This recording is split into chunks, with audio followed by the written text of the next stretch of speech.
어제 제가 야곱이 죽기 전에 영안의 눈이 밝아졌다 이렇게 말씀을 드렸죠.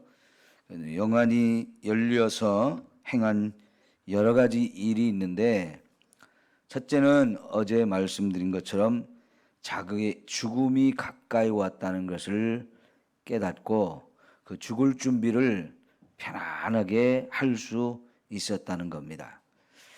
여러분, 예수 믿는 저와 여러분에게서 최고의 축복 중에 하나는 죽음을 이겼다는 거지요. 그렇기 때문에 우리에게는 죽음의 날이 두렵거나 고통스러운 날이 아니고 감사함으로 또 평안함으로 이렇게 받아들일 수 있다는 것, 그래서 아주 편안하게 준비할 수 있다는 게 정말 큰 축복이고 은혜지요. 두 번째 이 영안이 열려서 한 일이 뭐냐면 12아들 중에 하나님께서 요셉을 장자로 세우셨다는 것을 깨닫고 요셉을 장자로 세우는 일입니다. 이게 요셉이 세상적으로 성공하고 잘나서 장자로 세운 게 아닙니다.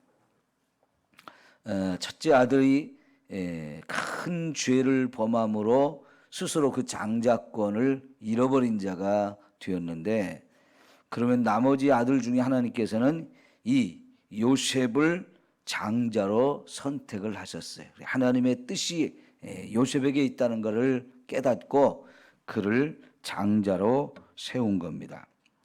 세 번째 이제 영안이 열린 부분이 오늘 말씀에서 나오는 건데요.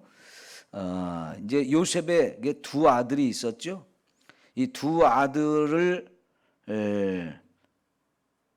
그러니까 야곱에게 있어서는 손자예요. 에브라임과 므낫세 이 두 사람을 자기 아들로 입양을 하는 겁니다.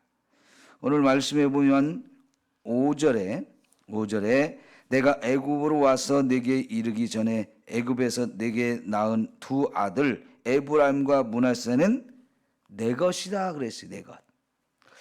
그렇게 루벤과 시몬처럼 내 것이 될 것이요 그랬어요. 루벤과 시몬은 야곱이 직접 낳은 아들들이고요. 에브라임과 므낫세는 요셉의 두 아들이니까 손자거든요. 그 손자를 자기 것이라고 말하면서 이렇게 루벤과 시몬과 같이 될 것이다 이렇게 말하는 것은 손자를 아들로 입양을 하겠다는 얘기입니다. 왜 이런 일을 하냐면 지금 요셉을 장자로 세웠잖아요. 그죠? 그래가지고 장자를 세운 이 요셉을 두 몫을 주기 위해서, 축복을 두 배로 주기 위해서 지금 요셉의 두 아들을, 손자인 이 두 사람을 자기의 아들로 입양을 하는 거지요.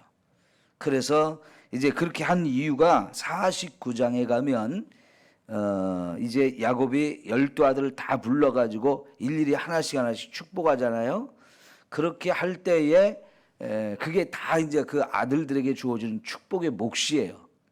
축복의 몫인데 그게 이제 요셉에게 두 배가 되게 하려고 그랬던 것이고요.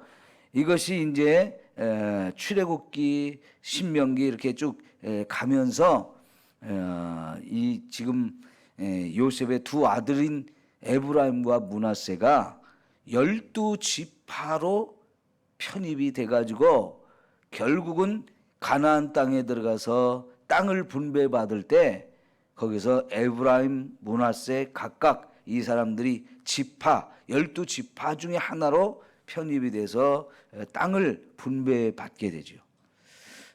그래가지고 두 몫을 받게 되어져요. 이런 일들을 지금 요셉이 하는, 야곱이 하는 것은 이것도 영안이 열려서 앞으로 이 자녀들이 되어질 일들을 쭉 다 하나님이 보여주셨기 때문에 할 수 있는 행위였던 거죠. 그럼 여러분, 요셉이 이렇게 두 아들이 야곱의 아들로 편입이 돼서 두 몫이 되어지면 12지파가 아니고 13지파가 돼야 되잖아요. 그죠? 13지파가 돼야 되는데 계속해서 12지파라고 얘기한단 말이에요. 왜 그렇게 되느냐면 나중에 레위 지파가 이제 영적인 장자가 되어지면서 레위 지파에게는 가나안 땅에 들어갔을 때에 땅을 주지 않았어요. 그 지파를 위한 특별한 땅을, 어떤 일정 구역의 땅을 주지 않고 다른 지파가 다 받은 그 땅에서 도시, 성이 지어져 있는 도시를 이렇게 그들이 살 수 있는 땅으로 새롭게 부여받음으로 인해서 12지파 중에서 레위 지파를 빼버려요. 그 12지파에 들어가기는 하지만 땅을 주지 않는단 말이에요. 그렇게 해서 레위 지파를 거기서 뺀 다음에 요셉 지파가 2개가 되어짐으로써 나머지가 12지파가 되어지게 하는 거죠. 바로 이런 먼 훗날에 되어질 일까지 하나님께서는 다 이렇게 미리 보여주셨고, 그래서 이 요셉의 2 아들을 자기 아들로 입양을 해서 요셉이 2지파를 받는 이런 그 축복을 허락받게 한 거죠. 자, 그리고 나서 이제 우리가 보면 야곱이 요셉의 2 아들, 이들을 위해서 먼저 축복해 주는 기도를 하고 있는데, 2 아들을 동시에 세워놓고 손을 얹어서 축복 기도를 하는데, 요셉은 야곱의 오른손이 있는 곳에 큰아들 에브라임 므낫세를 서게 하고, 또 왼손이 닿는 곳에는 작은 아들 에브라임이 서게 했는데, 갑자기 야곱이 손을 어긋나게 이렇게 해가지고 머리에 손을 얹죠. 그리고는 축복을 합니다. 왜냐하면 이 에브라임과 므낫세, 우리 보통 이렇게 표현하거든요. 에브라임, 므낫세. 그런데요, 원래 큰아들은 므낫세예요. 근데 우리는 지금 항상 말할 때 작은 아들 에브라임을 먼저 말한단 말이에요. 그거 왜 그러냐? 지금 야곱이 여기서 이 2 아이를 축복할 때 장자와 차남이 이렇게 태어날 때 이렇게 육신적으로는 이렇게 나왔지만은 영적으로 이것을 바꿔버렸어요. 작은 아들을 장자로 세우고 큰 아들을 차남이 되게 하는 이러한 상황으로 지금 야곱이 축복을 한단 말이죠. 그걸 보면서 요셉이 아버지 왜 이걸 바꿉니까? 요 놈이 장자입니다 하면서 므낫세가 장자니까 므낫세를 세워주기를 원했는데, 요셉이 나도 안다, 나도 알지만 하나님의 뜻은 그게 아니다 라고 하시면서 지금 작은 자를 장자로 세우는 일을 하는 거예요. 이런 일들이 그냥 되어진 게 아니고 하나님께서 요셉에게 영적인 눈을 열어주셨기 때문에 그렇게 하고 있는 거예요. 마지막으로는 이제 49장에 가서 그 12 아들을 쭉 이렇게 다 불러놓고 축복 기도하는 내용에서 이 아들들이 각각 어떻게 살 것인지를 하나님이 미래를 가르쳐 주시는 거예요. 그래서 이 축복 기도를 하지만 이 축복 기도가 그냥 축복이 아니고 그들의 미래가 어떻게 될지를 미리 예언해 주는 예언적인 축복이 담겨 있다라고 볼 수가 있어요. 그래서 그것도 하나님께서 야곱에게 영적인 눈을 열어 주었기 때문에 할 수 있었던 일인 거지요. 여러분, 저와 여러분에게도 필요할 때 이런 영적인 눈이 열리면 얼마나 좋겠습니까? 그거는 바로 하나님의 뜻을 깨닫고 그 하나님의 뜻을 이루어가는 놀라운 방법이 되어지거든요. 그러니까 지금 여러분, 이 요셉의 아들들을 야곱이 자기 아들로 입양하는 거라든가, 요셉이 장자가 된다든가, 또 요셉의 이 2 아들의 장자와 차남을 바꾸는 일이라든가, 이런 것들이요, 하나님의 이 영안이 열리지 않으면 그냥 인간적인 뜻으로 모든 일을 하게 되어져요. 근데 그 인간적인 일이 하나님의 뜻과는 맞지 않는 이런 상황들이 되어지는데, 이럴 때 하나님께서 야곱에게 영적인 눈을 열어주어서 하나님의 뜻대로 모든 일이 되어지도록 역사하셨죠. 여러분, 야곱이 태어날 때 쌍둥이로 태어나면서 자기는 차남으로 태어났잖아요. 그런데 하나님께서 자기를 장자로 세우신 이것을 잘 모르니까 어떻게 했습니까? 그 장자의 축복을 받기 위해서 팥죽 안 것으로 형에게 장자권을 빼앗는다든가, 아버지가 이 형에게 축복 기도를 하려고 할 때 그 아버지를 속여서 자기가 대신 축복 기도를 가로채는 이런 일들을 한 거거든요. 이것은 영의 눈이 열리지 않았기 때문에, 하나님의 뜻이 어디에 있는지 모르기 때문에 그렇게 인간적인 수단과 방법을 통해서 하려고 했던 거예요. 그러나 이제 야곱이 나이를 많이 먹고 죽음의 날이 가까울 때는 하나님께서 그의 영의 눈을 쫙 열어주셔서 이제 그렇게 인간적인 생각과 뜻을 따라 하지 아니하고 하나님의 뜻을 그대로 알고 그대로 순종할 수 있게 이렇게 해주신 거지요. 그래서 이럴 때 영의 눈이 열리는 것이 너무너무 중요하다라고 말할 수 있는 거지요.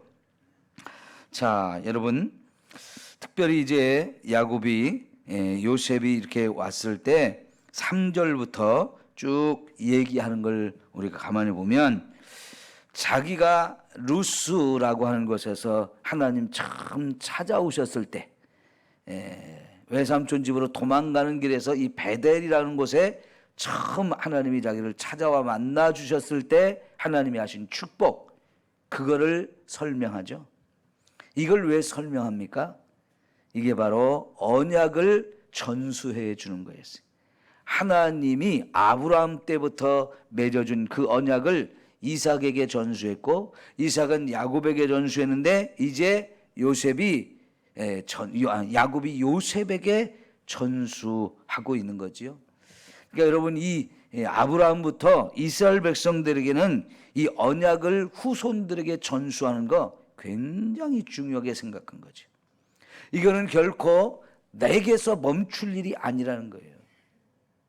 특별히 이게 하나님의 축복에 관한 이야기인데, 이 어마어마한 축복, 그것이 가장 큰 이유는 뭐냐면, 거기서 예수님이 태어나서 온 인류를 죄 가운데 구원하는 인류 구원의 역사가 이 언약 속에 담겨 있기 때문에 이거는 계속해서 전달되고 또 전달되고 전달되게 해야 되는 거예요.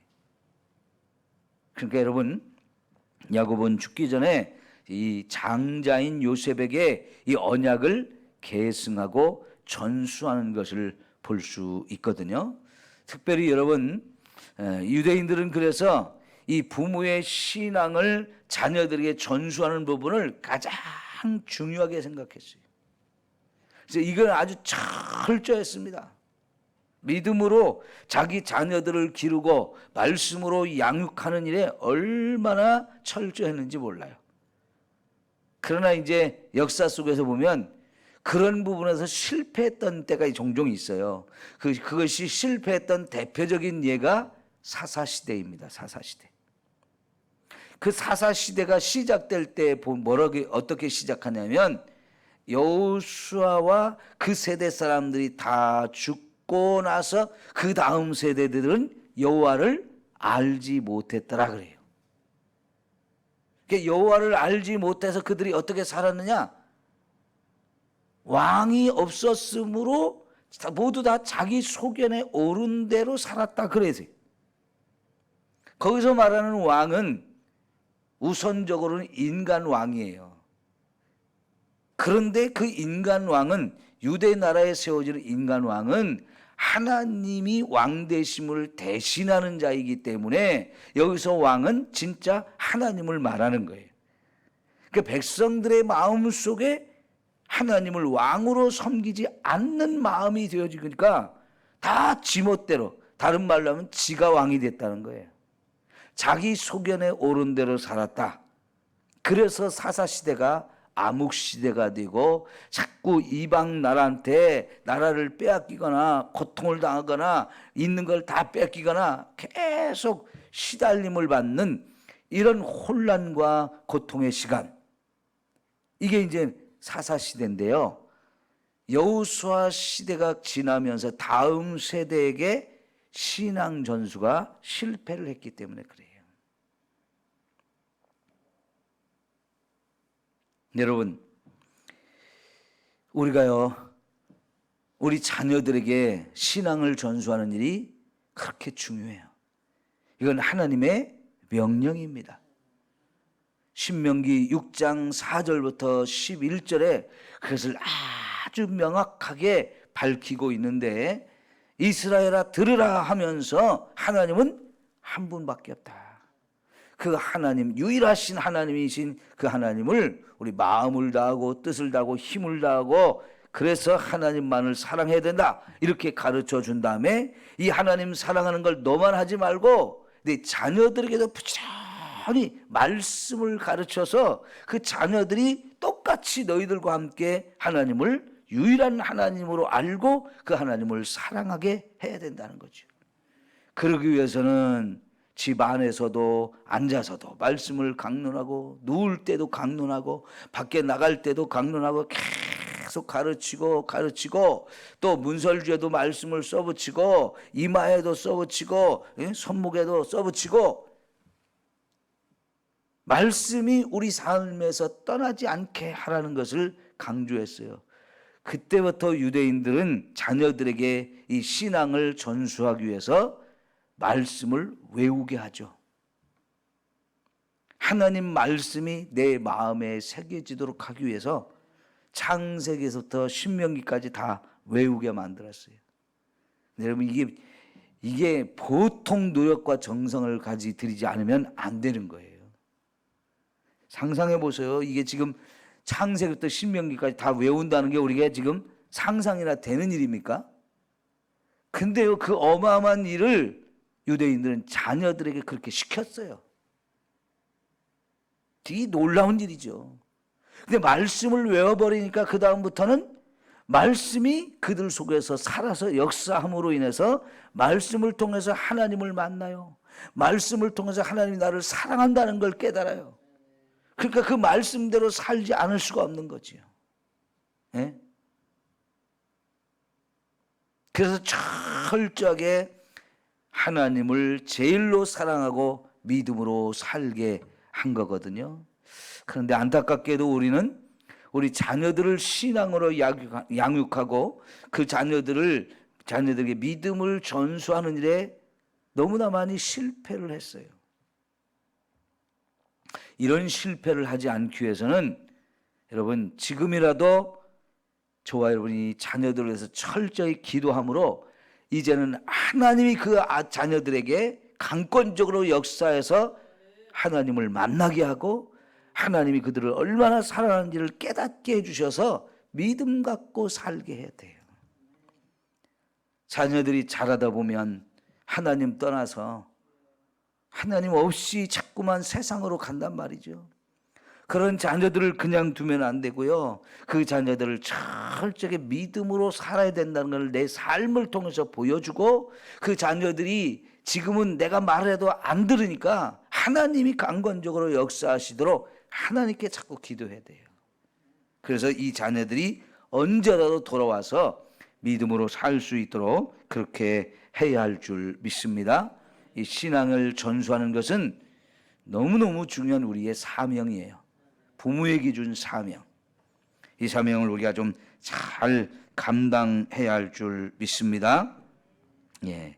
그래서 여러분, 오늘 저와 여러분이 언제나 나도 그렇고 내 자녀도 그렇고 하나님의 뜻대로 살아가는 저와 여러분이 되어야 할 줄 믿습니다. 기도합니다.